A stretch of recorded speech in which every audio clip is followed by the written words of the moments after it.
हम लोग third unit में बात करेंगे आज कॉन्स्टिट्यूशन ऑफ स्विट्जरलैंड। स्विट्जरलैंड के संविधान की अगर अपन बात करें तो विश्व की जितनी भी शासन प्रणालियां हैं उनमें स्विट्जरलैंड की शासन प्रणाली एक अनोखी शासन प्रणाली है। हम लोगों ने ब्रिटेन का अध्ययन किया, अमेरिका अध्ययन किया, तो आप लोगों ने देखा होगा कि ब्रिटिश कॉन्स्टिट्यूशन के अंतर्गत संसदीय शासन प्रणाली का घर है, अमेरिका के अंतर्गत अध्यक्षात्मक शासन प्रणाली का घर है। लेकिन स्विट्जरलैंड एक ऐसा देश है जहां पर हम लोग देखते हैं प्रत्यक्ष प्रजातंत्र पाया जाता है।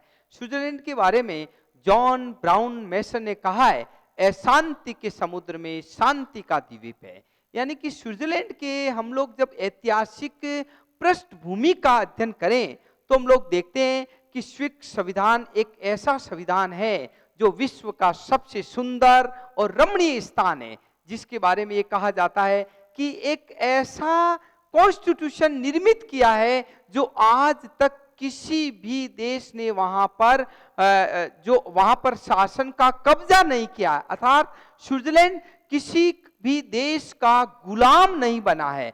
तो ऐसी स्थिति के अंतर्गत हम लोग अगर स्विट्जरलैंड के संविधान की ऐतिहासिक पृष्ठभूमि का अध्ययन करें तो हम लोग देखेंगे ऐतिहासिक पृष्ठभूमि के अंतर्गत वो आता प्राचीन स्वर्ग। प्राचीन स्वर्ग की अगर अपन बात करें तो आप लोग देखेंगे 1291 से 1798 तक का जो काल था वो था प्राचीन स्वर्ग का काल था। उसके पास हेलवेस्टिंग प्रजातंत्र, हेलवेस्टिंग प्रजातंत्र की बात करें तो 1798 से हम लोग देखते हैं इसके अंतर्गत वो आता है 1803।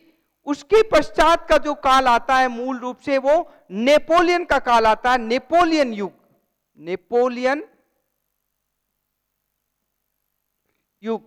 1803 से हम लोग देखते हैं 1850 तक का काल देखते हैं, वो आता है नेपोलियन का युग। और फिर आता वियना कांग्रेस। वियना कांग्रेस की बात करें हम लोग, वियना कांग्रेस का कार्यकाल होता है 1850 से हम लोग 1848। और उसके पश्चात का जो काल आता है वर्तमान संविधान, वो आता है वर्तमान संविधान 1874।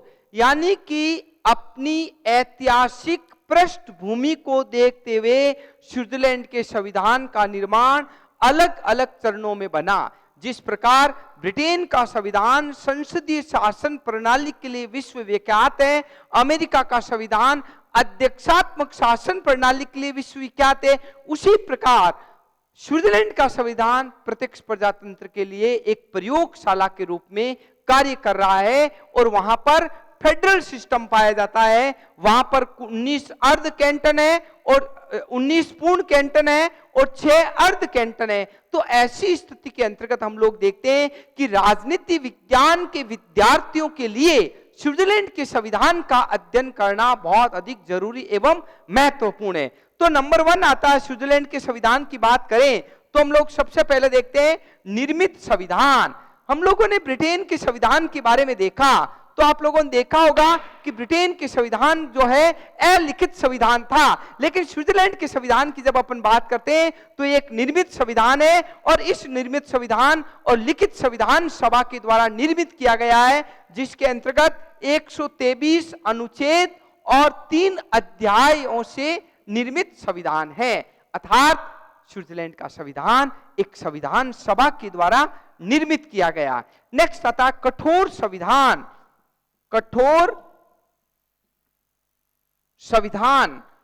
संविधान की अगर अपन बात करें स्विट्जरलैंड के बारे में तो जिस प्रकार अमेरिका के संविधान के अंतर्गत जब से संविधान बना है तब से वहां पर मात्र 27 संशोधन हुए, उसी प्रकार आप लोग देखते हो 1874 के अंतर्गत जब से स्विट्जरलैंड के संविधान को निर्मित किया गया है तब से हम लोग देखते हैं कि वहां पर मात्र 57 संशोधन हुए। इसके पीछे मूल कारण क्या है? मूल कारण यह है कि स्विट्जरलैंड के अंतर्गत जो संघीय सभा है, राष्ट्रीय परिषद और राज्य परिषद, इन दोनों के द्वारा पृथक पृथक बहुमत से प्रस्ताव पारित होने के पश्चात स्विट्जरलैंड के अंतर्गत लैंडर्सजीमेंट यानी कि प्रारंभिक सभाएं, जनमत संग्रह और आरंभक लैंडर्सजीमेंट के द्वारा संविधान के अंतर्गत संशोधन किया जाता है। तो ऐसी स्थिति के अंतर्गत हम लोग देखते हैं वहां पर जो है स्विट्जरलैंड के अंतर्गत संविधान के अंतर्गत संशोधन किए वो कठोर प्रक्रिया है। नेक्स्ट आता है कठोर संघात्मक स्वरूप। स्विट्जरलैंड का संविधान एक ऐसा संविधान है जहां पर फेडरल सिस्टम है, जो वहां के कैंटन है वो संघ से अलग नहीं हो सकते। इसलिए रैपर्ड ने कहा है कि अविनाशी संघों का अविनाशी संघ है, और वो कहते हैं कैंटन मेरा है और मैं कैंटन से प्यार करता हूं। अर्थात ऐसी स्थिति के अंतर्गत हम लोग देखते हैं कि स्विट्जरलैंड का संविधान एक कठोर संघात्मक स्वरूप है। नेक्स्ट आता है निराला संघात्मक स्वरूप। निराला संघात्मक स्वरूप से मेरा तात्पर्य यह है कि स्विट्जरलैंड के लोग 19 पूर्ण कैंटन और 6 अर्ध कैंटन यानी कि जो 22 वहां पर कैंटन बने हुए हैं, उसके अंतर्गत आप लोग देखते हो कि 44 का प्रतिनिधित्व दिया गया है। एक कैंटन से एक पूर्ण कैंटन से 2 प्रतिनिधि और अर्ध कैंटन से 1 प्रतिनिधि। तो ऐसी स्थिति के अंतर्गत हम लोग देखते हैं स्विट्जरलैंड के संविधान के अंतर्गत निराली संघात्मक शासन व्यवस्था का निरूपण किया गया है। नेक्स्ट आता है गणतंत्रीय शासन स्वरूप। मेरा यहां पर गणतंत्रीय शासन स्वरूप से तात्पर्य यह है कि स्विट्जरलैंड एक ऐसा देश है जहां पर न तो राजतंत्र है और न वहां पर दूसरा कोई पार्लियामेंट्री सिस्टम है। वहां पर जो है अध्यक्षात्मक शासन प्रणाली का आदर्श मॉडल अपनाया गया है, जिसके अंतर्गत राष्ट्रपति पद का सृजन किया गया है। तो ऐसी स्थिति के अंतर्गत हम लोग देखते हैं गणतंत्र के रूप में समस्त शक्तियां राष्ट्रपति में निहित है, लेकिन राष्ट्रपति वहां पर 1 वर्ष के लिए चुना जाता है और वो अन्य मंत्रियों के बराबर समकक्ष है, यानी कि अपने समकक्षों में वो प्रथम है, एक विभाग का अध्यक्ष है। तो ऐसी स्थिति के अंतर्गत हम लोग देखते हैं स्विट्जरलैंड के संविधान में गणतंत्रीय स्वरूप स्वीकार किया गया है। नेक्स्ट आता है प्रत्यक्ष प्रजातंत्र। स्विट्जरलैंड विश्व का एकमात्र ऐसा देश है जिसे राजनीति विज्ञान के विद्यार्थी उसे राजनीतिक प्रयोगशाला कहते हैं। अर्थात स्विट्जरलैंड के लोग प्रजातंत्र से बहुत अधिक प्यार करते हैं, बहुत अधिक मोहब्बत करते हैं। उन्होंने कहा कि स्विट्जरलैंड के अंतर्गत जो है प्रजातांत्रिक मॉडल है वो मूल रूप से प्रत्यक्ष प्रजातंत्र है। उसमें मैंने आपको बताया था लैंडर्सजीमेंट, जनमत संग्रह और आरंभक के द्वारा जनता खुद जनमत संग्रह के अंतर्गत इन्वॉल्व होती है। ऐसी स्थिति के अंतर्गत हम लोग देखते हैं कि स्विट्जरलैंड प्रत्यक्ष प्रजातंत्र का घर है। नेक्स्ट आता है बहुल कार्यपालिका। यहां मैं आपको थोड़ा सा एक बता देता हूं डायग्राम बना के कि बहुल कार्यपालिका का स्वरूप क्या है। विश्व की शासन प्रणालियों का अगर अपन अध्ययन करें तो आप लोग देखेंगे कि विश्व के अंतर्गत कहीं पर भी बहुल कार्यपालिका नहीं है, लेकिन स्विट्जरलैंड एक ऐसा देश है जिसके अंतर्गत 7 लोगों के अंतर्गत जो है सारी की सारी शक्तियां निहित की गई है। ऐसी स्थिति के अंतर्गत हम लोग देखते हैं कि स्विट्जरलैंड जो है 1 2 3 4 5 6 7 लोगों के अंतर्गत है वो वहां की कार्यपालिका। इसे कहते हैं बहुल कार्यपालिका। स्विट्जरलैंड के अंतर्गत जो है 7 लोगों के अंतर्गत कार्यपालिका निहित है।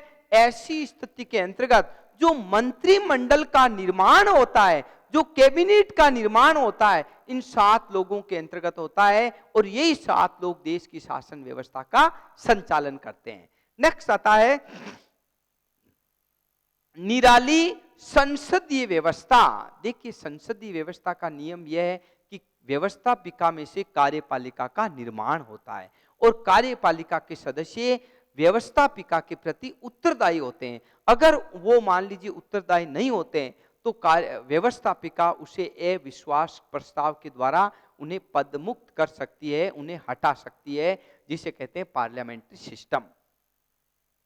लेकिन स्विट्जरलैंड एक अनोखा देश है, उसके अंतर्गत व्यवस्थापिका कार्यपालिका को अपदस्थ नहीं कर सकती, अर्थात विश्वास प्रस्ताव के द्वारा उसे हटा नहीं सकती। तो ऐसी स्थिति के अंतर्गत हम लोग देखते हैं स्विट्जरलैंड की जो कार्यपालिका है, संसदीय शासन प्रणाली है, वो अद्भुत व्यवस्थापिका है। नेक्स्ट संसदीय शासन प्रणाली। नेक्स्ट आता है अनूठी व्यवस्थापिका। अनूठी व्यवस्थापिका से तात्पर्य है कि वहां पर संघीय सभा के 2 सदन हैं, और 2 सदन आप लोग देखते हो, संघीय सभा के जो 2 सदन है वो मूल रूप से अपना जो काम कर रहे हैं, यह है आपकी संघीय सभा। और संघीय सभा के 2 रूप हैं, एक है राष्ट्रीय परिषद और एक है आपकी राज्य परिषद। यह जनता का प्रतिनिधित्व करती है और ये कैंटनों का प्रतिनिधित्व करती है, कैंटनों का प्रतिनिधित्व करती है। तो ऐसी स्थिति के अंतर्गत हम लोग देखते हैं वहां स्विट्जरलैंड की जो व्यवस्थापिका है वो एक निराली और अनूठी व्यवस्थापिका है। नेक्स्ट आता है अधिकार पत्र का अभाव।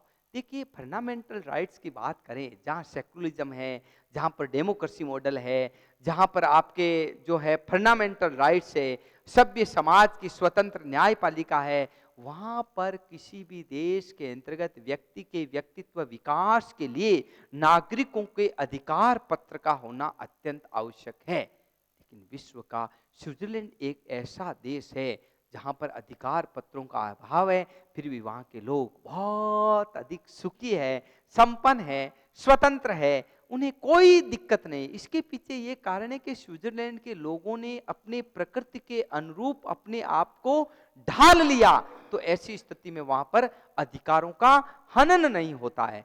नेक्स्ट आता है कैंटनों की स्वायत्ता। देखिए स्विट्जरलैंड में जो राज्य हैं उन्हें वहां पर कैंटन कहा गया है, और कैंटनों की autonomous bodies of Canton, Canton की जो स्वायत्ता है वो वहां पर एक निराली व्यवस्था है। कैंटनों को स्वतंत्र दी गई है, उनकी नागरिकता है, उनका संविधान है, लेकिन वो संघ के रूप में स्विट्जरलैंड में बंधे हुए हैं। तो कैंटनों की स्वायत्ता देख करके कैंटनों के अधिकारों को समाप्त नहीं किया गया है। इसी कारण स्विट्जरलैंड का जो फेडरल सिस्टम है वो का आज भी जीवित है, उस पर कोई प्रश्न चिन्ह नहीं लगा है, और इसीलिए कहते हैं कि स्विट्जरलैंड अविनाशी संघों का अविनाशी संघ है, यानी कि ये संघ टूटने वाला नहीं है। संघीय शासन प्रणाली के अंतर्गत आप लोग देखते हो, एक तो होता है गठबंधन और एक होता है गठजोड़। तो गठबंधन कॉलिशन गवर्नमेंट, राज्य और सेंटर के जो कॉलिशन होता है वो कभी भी टूट सकता है, लेकिन गठजोड़ जो किया गया है वो टूटने वाला नहीं है, बंधनों में बांधने वाला है। और ये संकेत है भारतीय समाज के अंतर्गत हम लोग जब शादी करते हैं तो उसका मैसेज जाता है गठजोड़। तो स्विट्जरलैंड एक गठजोड़ वाला कैंटनों के अंतर्गत और सेंटर के अंतर्गत वहां पर व्यवस्था का प्रतीक बना हुआ है। नेक्स्ट आता है विभिन्नता में एकता। देखिए विविधता में एकता भारत के अंतर्गत भी है, अमेरिका के अंतर्गत भी, विश्व के अनेक देशों में, लेकिन स्विट्जरलैंड विश्व का एक ऐसा देश है जहां पर विभिन्नता में एकता है। वहां पर देखिए भाषा, संस्कृति, रीति रिवाज, वहां पर जर्मन भाषा भाषी है, इटालियन भाषा भाषी है, फ्रेंच भाषा भाषी है। तो आप लोग देखिए कितने तरह के लोग हैं वहां पर, फिर भी आप लोग देखिए कि स्विस लोग बहुत अधिक खुश है, बहुत अधिक प्रसन्न है, उनके ऊपर कभी कोई प्रश्न चिन्ह नहीं लगा। तो ऐसी स्थिति के अंतर्गत हम लोग देखते हैं स्विट्जरलैंड के अंतर्गत जो व्यवस्था की गई है वो विविधता में एकता है, और वहां के लोग आपस में मिलजुल करके कार्य करते हैं। नेक्स्ट आता है शक्ति पृथक्करण सिद्धांत का अभाव। देखिए हम लोगों ने जब मॉन्टेग्यू के शक्ति पृथक्करण सिद्धांत का पढ़ा तो ब्रिटेन के अंतर्गत देखा, अमेरिका के अंतर्गत देखा, भारत के अंतर्गत देखा, शक्तियों का पूर्णतया पृथक्करण है अमेरिका के अंतर्गत। फिर भी वहां पर आप लोग देखते हो चेक एंड बैलेंस, शक्ति संतुलन का सिद्धांत बना हुआ है। लेकिन हम स्विट्जरलैंड की बात करें तो स्विट्जरलैंड की शासन प्रणाली के अंतर्गत हम लोग देखते हैं कि शक्तियों के पृथक्करण का अभाव है। वहां पर संघीय सभा में से संघीय परिषद का निर्माण होता है और न्यायपालिका के पास में अधिकार नहीं है। फिर भी आप लोग देखो स्विस लोग कितने खुश हैं, कितने प्रसन्न हैं। और ऐसी स्थिति के अंतर्गत हम लोग देखते हैं स्विट्जरलैंड के संविधान के अंतर्गत शक्तियों का पूर्णतया पृथक्करण नहीं है। नेक्स्ट आता है धर्मनिरपेक्ष राज्य। स्विट्जरलैंड विश्व का एक ऐसा देश है जहां पर विभिन्न भाषा, संस्कृति और रीति रिवाजों के लोग निवास करते हैं। तो ऐसी स्थिति के अंतर्गत हम लोग देखते हैं कि स्विट्जरलैंड के संविधान में किसी भी भाषा, धर्म, संस्कृति, रीति रिवाज को थोपा नहीं गया है, बल्कि सेक्युलरिज्म, धर्मनिरपेक्ष राज्य की घोषणा की गई है और सभी को धर्म के मामले में वहां पर स्वतंत्रता दी गई है। तो ऐसी स्थिति के अंतर्गत हम लोग जब स्विट्जरलैंड के संविधान का अध्ययन करें तो आप लोग देखेंगे कि स्विट्जरलैंड का संविधान विश्व का एक अनूठा संविधान है और इस संविधान के ऊपर कभी कोई प्रश्न चिन्ह नहीं लगा है। और यह संविधान आज विश्व के अंतर्गत जो है एक स्वतंत्रता का प्रतीक बना हुआ है और प्रजातंत्र का घर है। तो इसी दृष्टि के अंतर्गत राजनीति विज्ञान के विद्यार्थियों के लिए स्विट्जरलैंड के संविधान का अध्ययन करना अत्यंत महत्वपूर्ण है। नेक्स्ट टॉपिक आता है मेरा स्विट्जरलैंड की संघीय व्यवस्था, federal system of Switzerland. Switzerland की हम संघीय शासन प्रणाली का अगर अपन अध्ययन करें तो आप लोग देखेंगे कि स्विस संविधान में स्विट्जरलैंड को एक राज्य मंडल शब्द का प्रयोग किया गया और राज्य मंडल शब्द के अंतर्गत हम लोग देखते हैं कि वहां पर संप्रभुता किसकी है, कैंटनों की भी है। जो राज्य वहां के उनकी संप्रभुता संपन्न बना गया। संविधान के आर्टिकल 5 में लिखा गया है कि राज्य मंडल कैंटनों की स्वतंत्रता और संप्रभुता की गारंटी देता है। तो ऐसी स्थिति के अंतर्गत हम लोग देखते हैं, यथार्थ दृष्टि से अगर अपन विचार करें तो आप लोग देखेंगे कि स्विस संविधान एक राज्य मंडल ही नहीं बल्कि अपितु एक संघ की स्थापना करता है जिसे हम लोग कहते हैं फेडरल सिस्टम, संघीय गणराज्य। तो ऐसी स्थिति के अंतर्गत हम लोग देखते हैं कि स्विट्जरलैंड जो है अविनाशी संघों का अविनाशी संघ है और इसीलिए वहां पर 19 पूर्ण कैंटन और 6 अर्ध कैंटन है। तो ऐसी स्थिति के अंतर्गत जो जर्चर ने वहां पर व्यवस्था की है कि संघवाद एक ऐसी शक्ति है जिसे अलग नहीं किया जा सकता। तो स्विट्जरलैंड की शासन प्रणाली के अंतर्गत संघीय शासन प्रणाली को महत्व दिया गया है। अब इस संघीय शासन प्रणाली की विशेषताएं क्या है? नंबर 1 आती है, नंबर 1 आता है दोहरी शासन व्यवस्था। देखिए हम लोग दोहरी शासन व्यवस्था की बात करें, दोहरी शासन व्यवस्था से तात्पर्य यहाँ पर कैंटनों की शासन व्यवस्था, राज्यों की शासन व्यवस्था और केंद्र की शासन व्यवस्था। स्विट्जरलैंड विश्व का ऐसा देश है जहां पर कैंटन का अपना संविधान है, अपनी नागरिकता है, अपने अधिकार है। तो ऐसी स्थिति के अंतर्गत वहां पर कैंटन अपना शासन करते हैं और केंद्र अपना शासन करता है, लेकिन कैंटन कभी भी केंद्रीय सरकार और संघ के विरुद्ध कार्य नहीं करते हैं। ऐसी स्थिति का मूल कारण है कि कैंटनों को वहां पर स्वायत्तता दी गई है, स्वतंत्रता दी गई है और इसीलिए कैंटन बहुत अधिक खुश रह करके वहां पर कार्य करते हैं। तो स्विट्जरलैंड के अंतर्गत जो है दोहरी शासन व्यवस्था है। नंबर 2 आता है शक्तियों का विभाजन। देखिए किसी भी देश के अंतर्गत जहां शक्तियों का केंद्रीकरण होगा वहां पर उस देश के अंतर्गत संप्रभुता का या नागरिकों के अधिकारों का या शासन का अंत हो जाएगा। लेकिन जिस देश के अंतर्गत शक्तियों का विकेंद्रीकरण होगा, संघीय सूची, राज्य सूची, समवर्ती सूची या अवशिष्ट विषय, वहां पर शासन के अंतर्गत एक रूपता आएगी। तो मेरा कहने का तात्पर्य यह है कि स्विट्जरलैंड विश्व का एक ऐसा देश है जहां पर शक्तियों का विभाजन किया गया है और शक्तियों का विभाजन से तात्पर्य केंद्र अपने दायरे में कार्य करता है और कैंटन अपने दायरे में कार्य करते हैं। तो ऐसी स्थिति के अंतर्गत हम लोग देखते हैं स्विस शासन प्रणाली में शक्तियों का विभाजन किया गया है। नेक्स्ट आता है संविधान की सर्वोच्चता।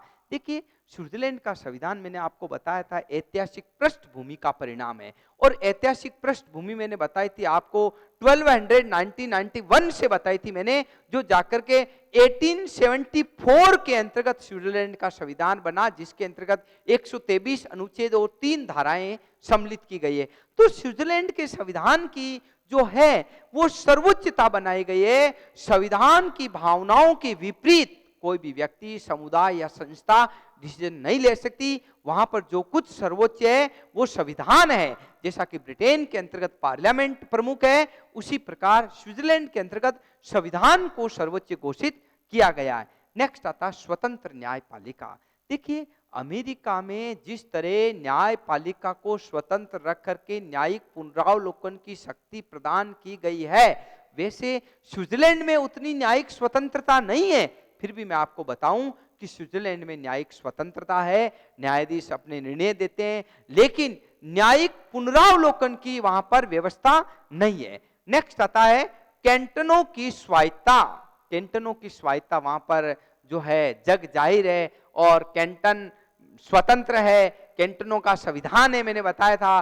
कैंटनों की नागरिकता आपने, क्योंकि जब कैंटन राज्यों में संघ में सम्मिलित हुए थे तो कैंटनों की स्वायत्ता को समाप्त नहीं किया गया था। तो ऐसी स्थिति में जो केंद्रीय नेतृत्व को कैंटन सलाम करते हैं, उनको नमस्कार करते हैं और उनका आदर भाव करते हैं कि हमारा जो नियम कानून कायदे बनाए रखे। ऐसी स्थिति के अंतर्गत कैंटनों की स्वायत्ता बनी हुई है। और लास्ट पॉइंट आता है दोहरी नागरिकता। दोहरी नागरिकता से तात्पर्य यह है बच्चों कि दोहरी नागरिकता वह होती है जिसमें राज्य की नागरिकता और केंद्र की नागरिकता, अर्थात स्विट्जरलैंड विश्व का अंतर्गत संघीय शासन प्रणाली में ऐसा देश है जहां पर दोहरी नागरिकता है। एक केंद्र की नागरिकता है और एक राज्यों की नागरिकता है। राज्यों से तात्पर्य मेरा यहां पर कैंटनों से है। तो कैंटनों की नागरिकता रखने से कैंटन बहुत अधिक खुश है कि हमारी नागरिकता को बनाए रखा गया। तो ऐसी स्थिति में हम लोग देखते हैं कि स्विट्जरलैंड के अंतर्गत दोहरी नागरिकता है। तो मेरा कहने का तात्पर्य यहां पर यह है कि स्विस संघ केंद्रीकरण की प्रवृत्ति। देखिए, स्विट्जरलैंड की शासन प्रणाली का जब अपन अध्ययन करें तो आप लोग देखेंगे कि स्विस शासन प्रणाली जो मूल रूप से बनी हुई है वो मूल रूप से यह है कि इसके अंतर्गत आजकल केंद्रीकरण की प्रवृत्ति है। और केंद्रीकरण का मूल कारण यह है कि स्विट्जरलैंड के अंतर्गत संघीय शासन प्रणाली को मजबूत रखने के लिए यह कार्य किया गया है, ताकि फेडरल सिस्टम से अन्य जो राज्य हैं, जो कैंटन हैं, वो अलग नहीं हो। और ऐसी स्थिति के अंतर्गत हम सारांश रूप में जो फेडरल सिस्टम की बात करें तो हम लोग कह सकते हैं कि स्विट्जरलैंड विश्व का एक ऐसा देश है जहां पर संघीय शासन प्रणाली है और संघ को महत्व दिया गया है, जिसमें राज्यों को महत्व देते हुए संघीय व्यवस्था को मजबूत करने का प्रयास किया गया है। तो ये मेरे 2 चैप्टर हुए हैं पूरे। नेक्स्ट जो आ रहा है वो आ रहा है मेरा, वो आता संघीय परिषद।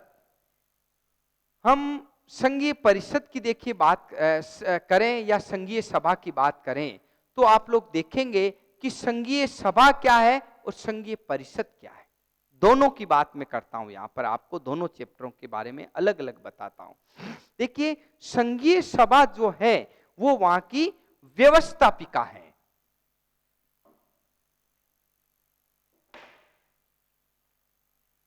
ये है संघीय सभा। और संघीय सभा के 2 सदन हैं, एक राष्ट्रीय परिषद और एक राज्य परिषद। तो हम लोग जो बात करेंगे वो करेंगे संघीय सभा के बारे में। देखिए, संघीय सभा के बारे में हम लोग देखें तो आप लोग देखेंगे कि स्विट्जरलैंड के संविधान के आर्टिकल 71 में कहा गया है कि जनता के समस्त अधिकार संघीय सभा के अंतर्गत निहित होंगे। तो मेरा कहने का तात्पर्य यहां पर यह है कि संघीय सभा जो है वो वहां की व्यवस्थापिका है और वो एक कानून निर्मात्री संस्था है और वो सर्वोच्च शक्ति संपन्न है। तो संघीय सभा के बारे में हम लोग देखें तो संघीय सभा का जो पहला सदन आता है वो आता राष्ट्रीय परिषद। देखिए, राष्ट्रीय परिषद जो है वो वहां का निम्न सदन है। और निम्न सदन का तात्पर्य है कि वहां पर जनता द्वारा निर्वाचित सदन है, जिसमें लगभग करीब 200 सदस्य निर्वाचित होते हैं और जनता द्वारा जो अलग अलग जगह से प्रतिनिधित्व करते हैं और वो आकर के राष्ट्रीय परिषद के अंतर्गत विराजमान होते हैं। इस सदन का जो कार्यकाल होता है वो 4 वर्ष का होता है और अक्टूबर माह के अंतिम रविवार को इसका 4 वर्ष पश्चात इलेक्शन होता है।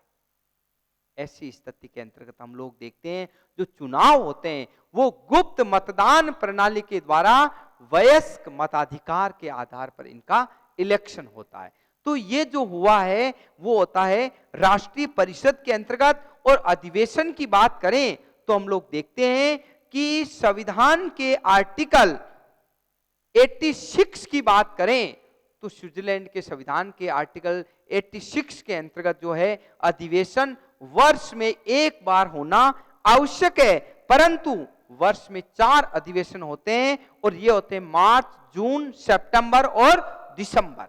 इन 4 अधिवेशन होना आवश्यक है। तो ऐसी स्थिति के अंतर्गत जो अध्यक्ष और उपाध्यक्ष की बात करें तो स्विट्जरलैंड के अंतर्गत पहले यह व्यवस्था थी कि प्रत्येक अधिवेशन के अंतर्गत स्विट्जरलैंड की राष्ट्रीय परिषद अपना एक अध्यक्ष और एक उपाध्यक्ष चुनाव करती थी। लेकिन बाद में हम लोग देखते हैं कि स्विट्जरलैंड की जो है व्यवस्थापिका एक वर्ष के लिए अध्यक्ष और उपाध्यक्ष का चुनाव करती है। तो ऐसी स्थिति के अंतर्गत हम लोग देखते हैं स्विट्जरलैंड की शासन प्रणाली के अंतर्गत वो मूल रूप से ये कि संविधान के आर्टिकल जो है 72 और 73 की बात करें तो स्विट्जरलैंड की राष्ट्रीय परिषद का गठन किया गया है, संगठन किया गया है, निर्मित किया गया है और ये निम्न सदन है जो अपने कार्यकाल के अंतर्गत व्यवस्थापिका का कानून निर्मात्री संस्था है जो अपना कार्य करती है।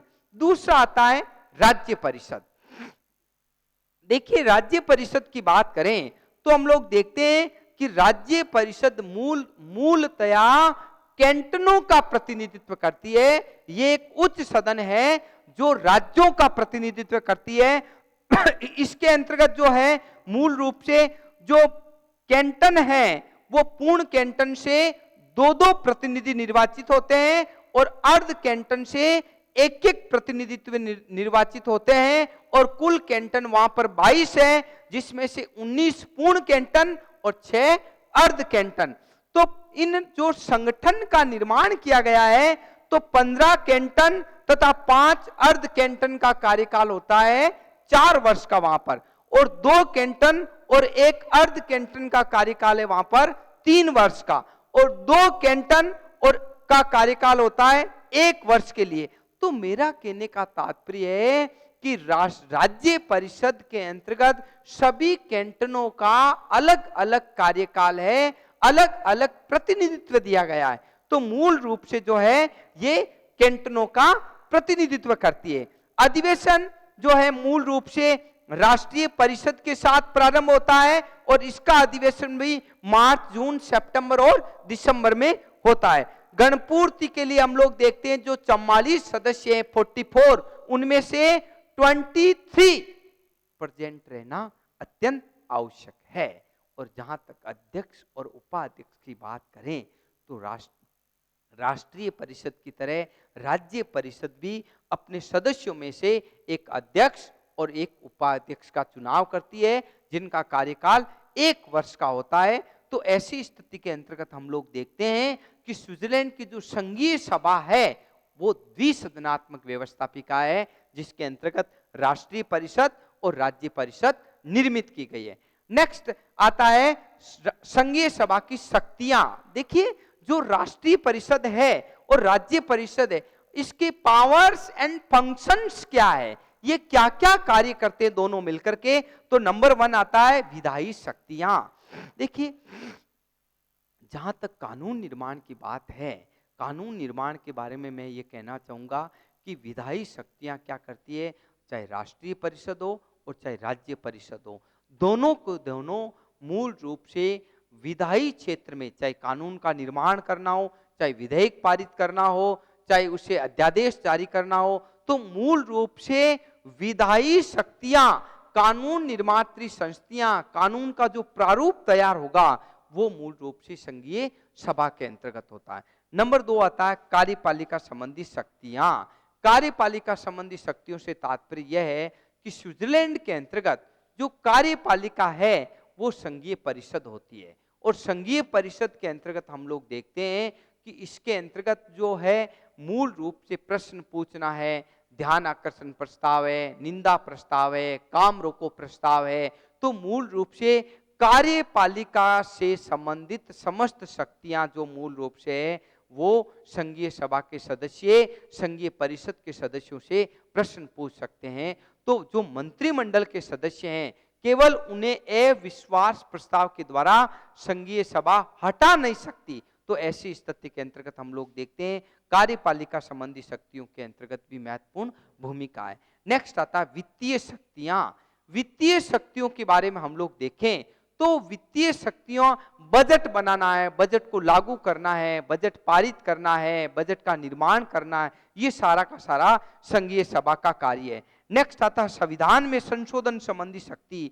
संविधान के अंतर्गत कॉन्स्टिट्यूशनल अमेंडमेंट जो भी होगा उसके अंतर्गत हम लोग देखते हैं कि संघीय सभा जो है, चाहे राष्ट्रीय परिषद हो चाहे राज्य परिषद हो, फिर लैंडस्टीमेंट यानी कि जनता के अनुमोदन के लिए रखा जाता है। तो इसके लिए सबसे पहले होता है वो दोनों सदनों में से किसी भी सदन में इसकी शुरुआत की जा सकती है। और लास्ट आता है कैंटनों से संबंधित शक्ति।